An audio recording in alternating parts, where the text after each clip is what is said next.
In this video, we're going to look at some radiation detectors, including this old one from the 1950s or early 60s, and this brand new one. And we're going to see what they detect and how well they work. So, here are all the toys I've accumulated to play with Geiger counters, and in doing so, of course, I need some things to emit radiation. Well, what should we look at first? Perhaps we should look at the sources of radiation, since that's what we're going to use for testing. This is uranium glass, which was, I guess, produced in the 20s and 30s. And what gives it the nice green color is uranium oxide in the glass. And because there's uranium oxide, well, it means it does give off radiation, and minuscule amounts, I should add. In fact, really so minuscule that sadly we'll discover that we really can't detect it with pretty much any of my detectors. We also have some thoriated welding rods, and that's for TIG welding. I'm not 100% sure of the purpose of thorium in there. There's a small possibility that it's used to help ionize the arc, but I sort of doubt it because the radiation levels are so low. So perhaps there's some chemical reason. One thing that I don't have, and I wish I did, was some thoriated lamp mantles that were used for camping torches, camping lights in the old days, and they used thorium in the coating of the mantle to help it glow and give off a white light, nothing to do with the radiation. And the truth is, thorium is so faintly radioactive that it's not really a problem, but these days, of course, anything with radiation at all is just not permitted. Well, finally, and this is our most powerful source, this wonderful watch. It's a Waltham pocket watch, a military version, and as near as I can tell from looking online, most probably from World War II. So there's the dial, and what you can see is the numbers and the arms on the dial are slightly orange, and sadly what they really should be is more in the white range of colors, and that's because the numbers and the arms of the dial are radioactive. They have radium in them, and they also have some zinc sulfide as a phosphor, so that the radium irradiates the zinc sulfide, which turns into a green glow, or at least it used to, perhaps 50 years ago, before the alpha particles from the radiation damaged the crystals in the zinc sulfide, and so now it hardly gives off any light at all. And these are the famous radium dials that the radium girls were known to have painted in the 20s and 30s and 40s, and sadly got contaminated from the paintbrushes and died some horrible deaths. So there's really a very sad legacy with watches like that. And it should be pointed out that this is quite radioactive, and the real danger is if we were to break the glass on the watch and get some of the dust from the luminous phosphor into our lungs, it could continue irradiating our lungs and be quite dangerous. So I will attempt not to break the glass on the watch. And, well, while we're at it, let's just show that it's radioactive. Here's my little Geiger counter. And you can see that if I get it nearby, well, suddenly the counts per second goes way up. So it is indeed nicely radioactive. So we have one good working source, and we also have one good working radiation detector.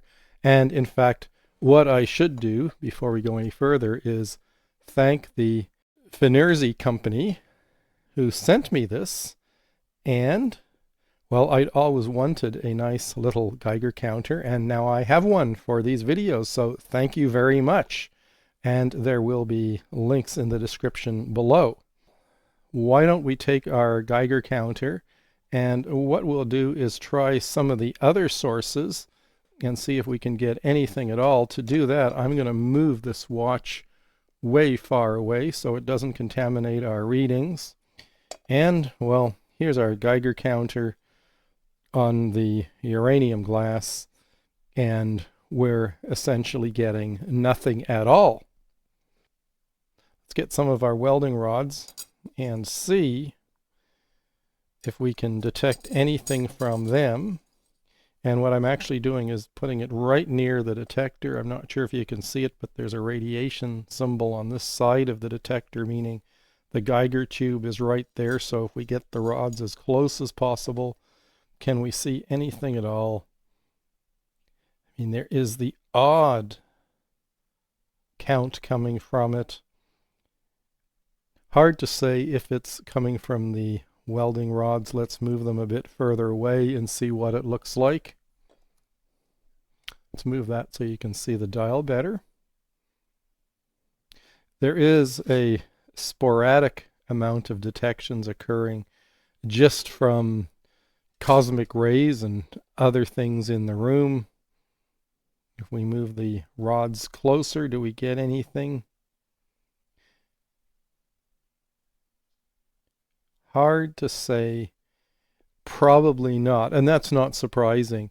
These welding rods are, as I said, only very mildly radioactive, and indeed we can get a sense of the radioactivity if we look at the half-life of thorium in these rods. And the half-life of thorium is 14 billion years, meaning it'll take 14 billion years for half of the thorium in these rods to convert into some other element and give off radiation. Because it takes so long, it means relatively few of the atoms at any one time are turning into some other type of atom, and therefore it's just not very radioactive at all, and that's probably a good thing for welders.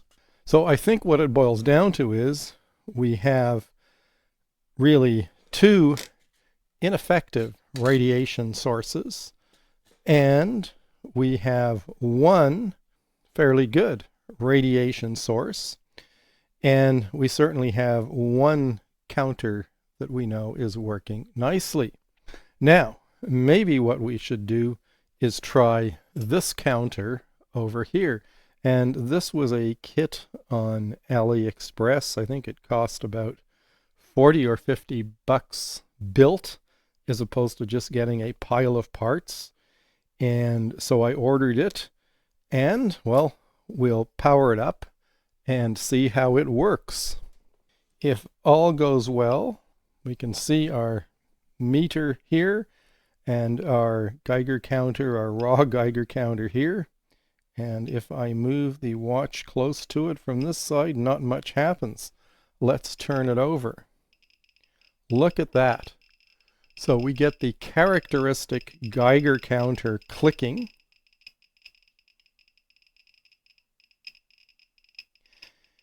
And that's kind of neat that that is working. Now, I should point out that this didn't actually originally work when I got it, and I had to do some investigating. And for any of you who've bought one of these, well, it turned out that the voltage across this tube was not set properly. It was in the low 300 volt range. So what I did was I used this voltmeter with this 40 kilovolt probe from Fluke. The voltmeter is not from Fluke, the probe is, to measure the voltage across the tube. And there you go, it's 389 volts, 0.389, because it's 1,000 to 1 reduction in the Fluke probe. And the reason I use this probe is because the current source driving the tube is such high impedance that if you put any normal voltmeter across the tube Well, what happens is the voltage just gets dropped so much that you don't get anything at all. So maybe I shouldn't say anything at all, so you don't get a decent reading. What you need is a voltage measuring instrument that has a 1 gigaohm, 1000 megaohm type input resistance. And the nice thing about this probe over here is it essentially has a 1 gigaohm resistor in the big red part, and that's in series with a 1 megaohm resistance on the low end, which consists of some resistor in the probe and some resistor in the voltmeter itself. So that's why I used it. You can make your own version, generally by taking perhaps 100 megaohm resistors, making them in series to make the red part of the probe, put them in series with a 1 megaohm resistor, and measure the voltage across that resistor if you want to measure the voltage on one of those tubes without overloading the power source. Anyway, as I said, it was somewhere in the low 300 type range, and adjusting that resistor, there is a little adjustable point right here in brass. Well, doing that, what I was able to do is get the voltage close to 400 volts, and that's where it works nicely. I did have it a bit too high for a while, and when you have it too high, what happens is, instead of the tube just clicking based on the radiation from the signal source, the tube starts firing just by itself, and of course becomes useless, and that means you have too high a voltage across the tube. Incidentally, one of the things you may have noticed is when I hold the watch like this, we get nothing. When I hold the watch like this, we do get some nice counts out of that, and for that matter, this meter as well. And the reason for that appears to be this watch, you can't see it, but it's very heavy.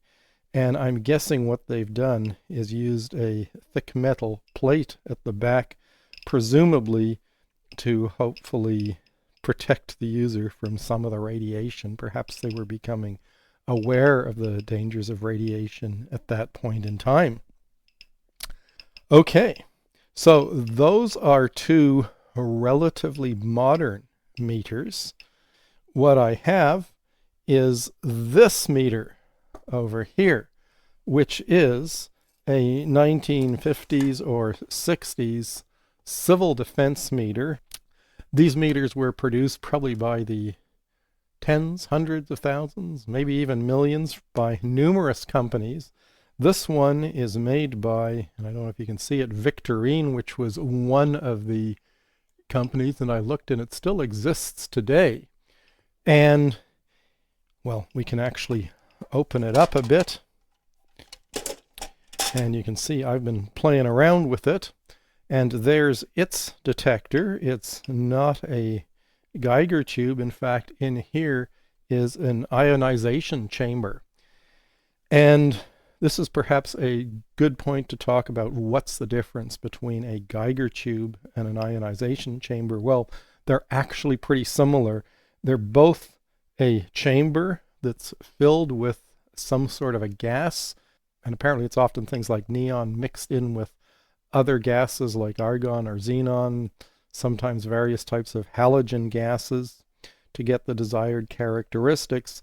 But the difference is that in this tube, the Geiger-Muller tube, the gas is at a voltage potential of 400 volts between the electrodes, whereas in the case of this sensor, the tube is operated with a missing battery here that was at 22 volts. And that's because this is a much less sensitive detector than this one. And the way this detector works is you have a low voltage on the electrodes between the gases, and if you bathe it in fairly strong radiation, well, what that does is it causes various molecules within the gas to ionize. The more radiation, the more ionization occurs, and you get a small current flowing through the electrodes and hopefully moving your dial to warn you that the situation is pretty grim outside. So it needs a fair amount of radiation to be able to ionize the gases. Well, this tube and the tube in this detector operates with gases as well at probably a pressure of about 1/10 of an atmosphere or so. But what it does is with 400 volts across the electrodes of the tube, you end up in a situation where if you have a radiation particle of some kind, let's say a gamma ray photon, well, it comes screaming through here and it ionizes one of the molecules of gas or in the tube. And when it's ionized, we now have a positive ion and we have an electron. And that electron gets accelerated from the voltage at the electrodes towards the positive electrode. We'll say it's this one, but I'm not sure which. And as it starts going screaming down here at higher and higher speeds, well, eventually what happens is the electron hits another gas atom or molecule, depending on what type of gas it is. And when it hits it, it liberates a second electron. And now we have 2 electrons continuing down here and being further accelerated by the voltage. And then they hit some more molecules and the process continues and we get a multiplication type effect. So from one photon coming in here, we suddenly have tens or hundreds or thousands, and it turns out millions of electrons being generated. So there's a real multiplication effect that's called an avalanche effect. That was the key breakthrough of the tube, and that's why it makes it so effective for measuring low doses, because one particle can produce millions of free electrons moving down the tube. And it gets even better than that, because at some point when there are enough of them and they start hitting more molecules and you get all sorts of energy level transitions occurring, well, it starts giving off ultraviolet rays or photons within the tube, which in turn create even more liberated electrons, and you get a multiplication effect that can be in the billions if you're lucky and if you set things up right. So that's why a relatively simple tube with a very simple circuit, as on this board, can detect minuscule amount of radiation. Okay, so that was the difference, and so what we would expect is this type of meter to be way more sensitive than this type of meter. And what we should try and do is see if we can detect anything at all with the 1950s radiation detector. And what we'll do is I have over here a power source that we'll set up, and I've set it to 22.5 volts. Yes, you can see it. And what we'll do is we have the output of that power source, and I'm going to attach it to the positions where the 22.5 volt battery would be. There we go. I've got it close to 0 right now. Now what I'm going to do is take my favorite watch and we'll move it close to the detector. And are we seeing anything at all?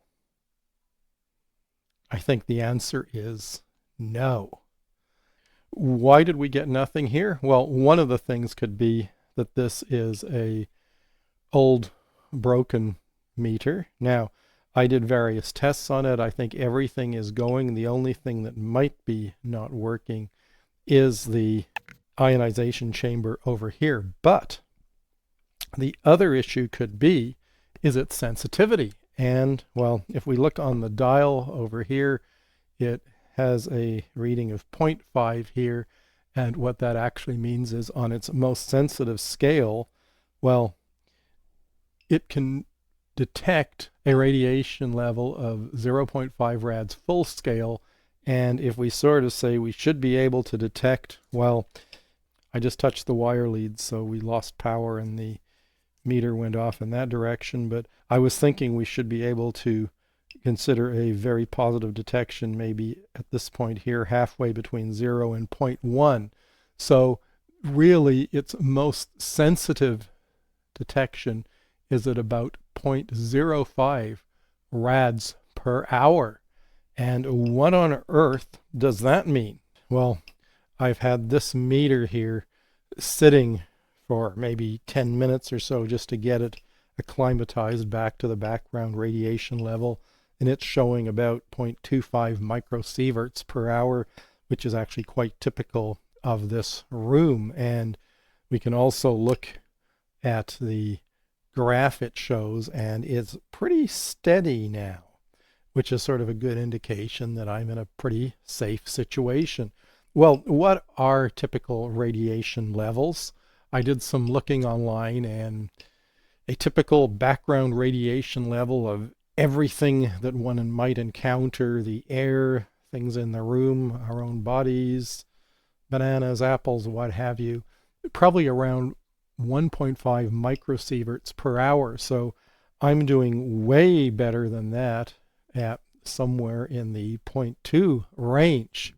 Now, if we go up in an airplane, apparently we should see about 3 microsieverts per hour. And indeed, what I'm going to do is take that meter with me at some point, because I think that would be a really cool thing to actually observe. And what that is of course the cosmic rays that are raining down on us and triggering the Geiger-Muller tube. Well, a rad is perhaps a more traditional unit, and it's a unit of absorbed dose of radiation. So if you have a chunk of something, how much radiation is absorbed? A rad is the old unit. The modern metric unit is a gray, and there are 100 rads in one gray. There is another type of unit. What you should be able to see just down here at the bottom is microsieverts per hour. Sieverts is a measure of effective dose as opposed to absorbed dose in this meter. And effective dose means how much worse is that radiation for you when it's absorbed by a certain type of tissue. So with a rad or rads per hour, we can figure out how much radiation is being absorbed in terms of power levels or energy levels. But in the case of sieverts, or the old unit rem, what that tells us is what the effective dose is. In other words, how bad it is for you. And to give you an example, first of all, different types of tissue are affected in different amounts by different types of radiation. One example I saw was that if you compared alpha particles, which are essentially the nucleus of helium atoms being flung out of an atom when it decays, if you compare a certain amount of grays of alpha particles compared to a certain amount of grays of gamma rays, well, it turns out that the alpha particles are 20 times worse, so you would expect to have a 20 times higher reading in sieverts than you would in grays. The interesting thing is both grays and sieverts are rated at 1 joule per kilogram. So if you have 1 gray of absorbed radiation, it means you have 1 joule being absorbed in 1 kilogram of flesh and bone and what have you. The same unit as sieverts, except that sieverts is sort of scaled to make it, well, even worse if the radiation is of a type that's even worse. So what we can do is directly map grays to sieverts, just like we can directly map rads per hour to rems per hour, the older units. And I should point out in all of these cases we are doing it per hour because we want to know how much the power level is. as opposed to what the energy level is. In other words, how much power is this watch emitting at any instant in time? Well, you can see that it's going up, and when I've tested it before on this little meter, it was showing that we were getting about somewhere around, I think it was 80 microsieverts per hour or something like that, depending on how I positioned the two items. And for comparison, when we have this meter away from things, just in the normal room, I'm probably typically getting something like half a microsievert of radiation per hour from the cosmic rays and what have you. How are we doing? Well, while we're waiting for it to accumulate, let's talk a little bit about this meter. And as I said, they were kind enough to send it to me, and there will be links below. And well, in this particular reading, what we can see is the current rate in microsieverts per hour, and we also get a nice graph of the historic radiation levels. And what you can see is, as I moved it close to the watch dial, well, just went way up and is pretty much in the out of bounds section. It's so strong. And I think we've at this point in this positioning leveled off at 24 microsieverts per hour. If we move this further away, it will take some time, but it should very nicely start dropping, and it is. And well, that's probably very good if you're using this meter for some sort of safety type situation. You don't want it fluctuating up and down very much. You want it to be showing a rather steady reading. I found that it takes somewhere in the minute or more range for these readings to settle, and I think what they're doing is they're averaging over a significant amount of time so that you don't get short-term blips every time a particle comes through and triggers the device. And indeed, what you can see here is this little red light, and every time it blinks, well, it's the same thing as this meter clicking. And in fact, if I had any criticism of this device at all, what I really wish is they had a speaker device of some kind attached to the red light so that we could hear it clicking, because it's a much faster indication that there is radiation of some kind, as opposed to watching the microsieverts level on the display. And for that reason too, when I first got this device, well, let's see if I can change displays. I changed this output over here from microsieverts per hour to counts per second, because what I did find was, well, we could very quickly, if we move this here, we can very quickly see a change in radiation level. And the reason I wanted to be able to do that was, well, I want to look for some uranium ore, and there should be various outcroppings of it in this area, and it's something I've always wanted to do, was do a bit of uranium prospecting just for the fun of it.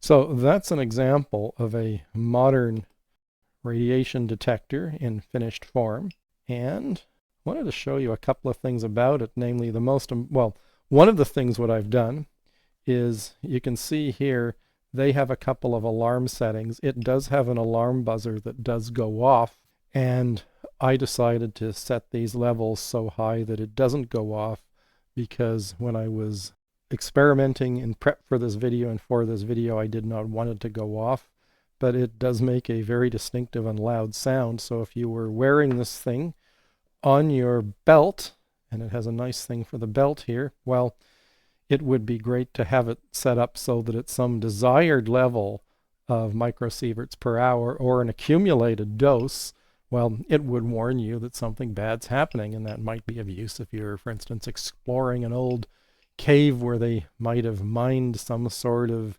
radioactive material or not, and you weren't even sure what they'd mined, well, it would be really great to have one of these things. I should perhaps show you where I had set it to counts per second. So it's this menu over here where I set it to counts per second, and by default it was set to microsieverts per hour. And what I would prefer is the counts per second for the reasons that I stated, namely it's a much quicker indication of the radiation source. And again, put this nearby and this thing goes nuts almost instantly, as it should. So perhaps in another video I'm going to take this apart. Well, maybe I'll take it apart before another video, see if there's an easy way to attach some sort of maybe a piezoelectric audio transducer to whatever it is that drives this LED indicator here, so we can get some sort of a nice clicking sound when the meter detects things, because that would be really useful when looking for radioactive ores. Now, getting back to the differences in sensitivities of all of these meters. Well, I compared this one to this one and came to the conclusion that, well, for this one, probably its sensitivity is maybe a bit better than 1 microsievert per hour. This one is not quite as good, and I sort of tried comparing the counts per second or so, and well, I came to the conclusion that this one was perhaps sensitive to maybe around 4 microsieverts per hour or so. This one, with a sensitivity of 0.05 rads per hour, well, we can convert that to grays, which is 0.0005 grays per hour, or 0.0005 sieverts per hour, which means this meter will detect radiation levels if they are around 500 microsieverts per hour. In other words, we need 500 times as much radiation for this meter to show anything than for this meter, or that one for that matter. So clearly in the 1950s, if you had one of these and took it outside of your radiation shelter or fallout shelter in the basement and it showed anything at all, what I would say is, wow, that's bad news, because the radiation levels are really, well, way too high. Well, I hope you found this video interesting. And what I really should do is thank Fnirsi for sending me this miniature Geiger-Muller counter radiation detector. It really is a nifty little device, something that is pocket size and has a convenient clip for wearing on your belt. And, well, as you saw, it does things like detect the dials on a vintage radioactive watch very nicely. If you're interested in one, well, links in the description below. If you found the video interesting, please consider subscribing. It always helps a small channel like this one. And if you have questions or comments, please put them below. And if you have suggestions for future videos, send them to me and I'll certainly put them on the list. Thanks for watching and see you next time.